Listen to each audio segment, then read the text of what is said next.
Ang isang bagay, lalo na yung mga bagay na babasagin, kung masira na o mabasag na, ay mahirap nang ayusin pa. Kagaya ng isang baso, pag nabasag na ito, hindi mo na pwedeng ibalik. Hindi mo na pwedeng pagdikit-dikitin. Kasi ganun din naman, pag binuhusan mo ng tubig, nilagyan mo ng tubig ang isang basong basag na inayos mo lang, aawas at aawas pa rin ang tubig. And the same is true with trust, my dear brothers and sisters. Kapag ang tiwala ng isang tao, maliit man ito o malaki na binibigay sa atin, masira, mawala, mahirap nang ibalik pa. That's why, my dear sisters and brothers, gaano man kaliit o gaano man kalaki ang tiwala sa atin ng iba sa atin, kailangan natin yan alagaan.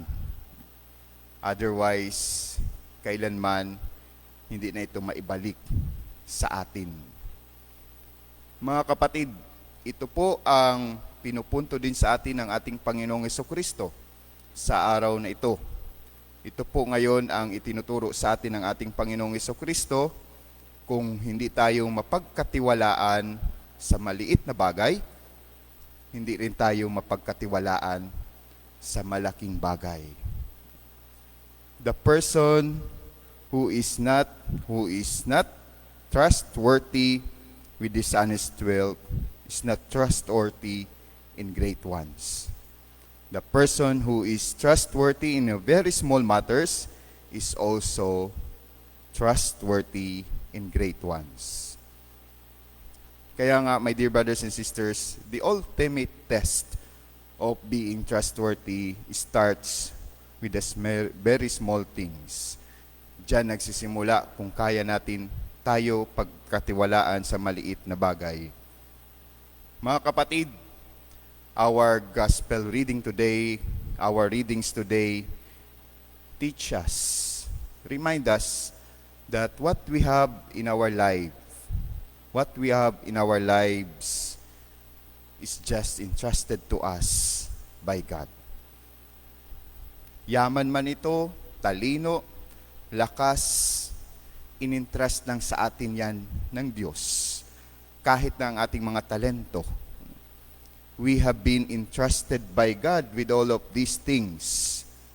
And it is now our obligation and it is our mission to make use of them for the greater glory of God through our service to the people.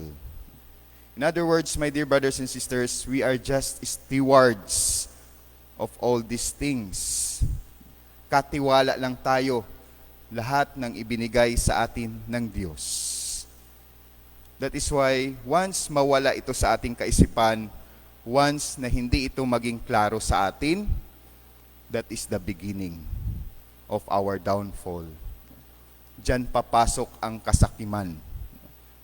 At since tayo ay sakim, naging sakim sa mga inintrust sa atin ng Diyos, other crimes will follow. We are willing to kill others. And worst of all, we are willing to replace God.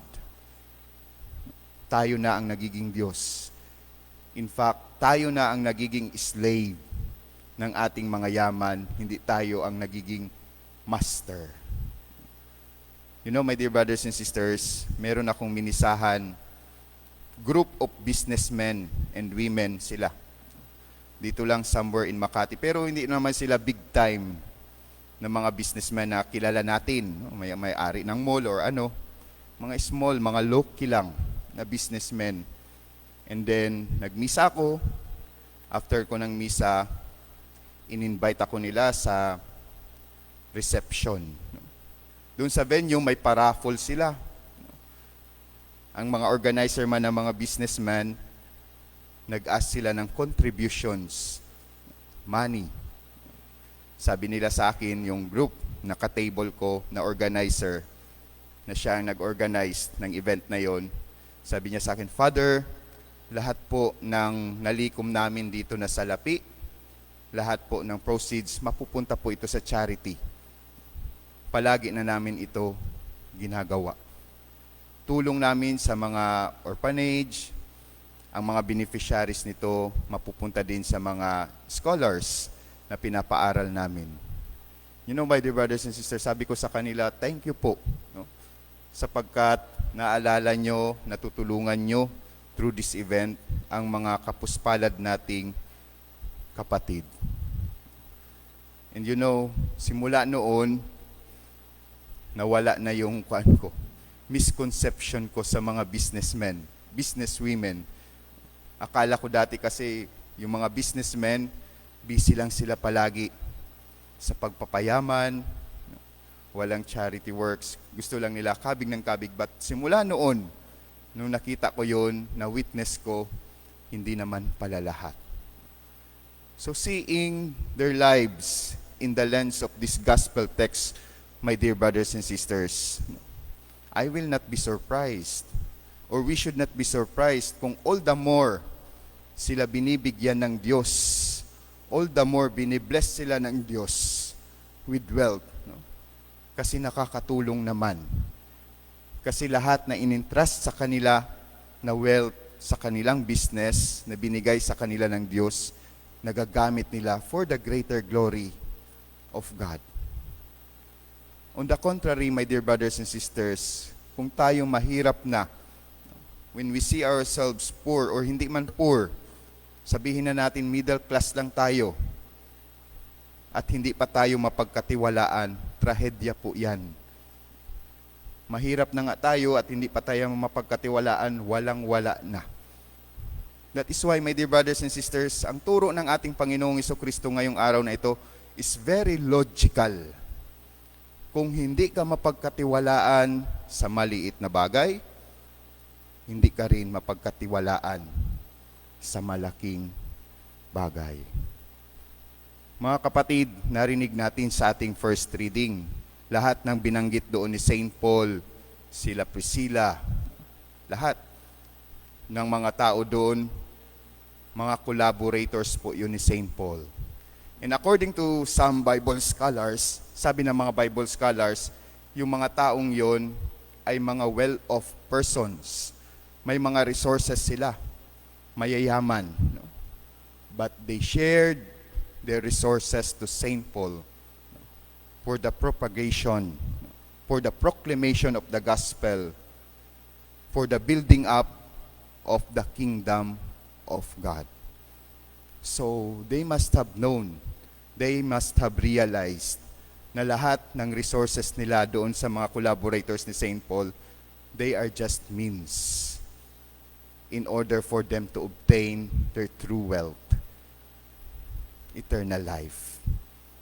Mga kapatid, ganun din po sana ang ating approach. No?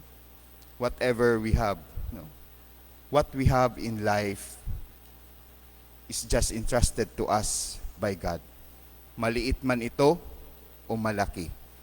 Let us not forget that we are just stewards. They are just means. They just serve as a means in order for us to obtain our true wealth, which is heaven. Amen.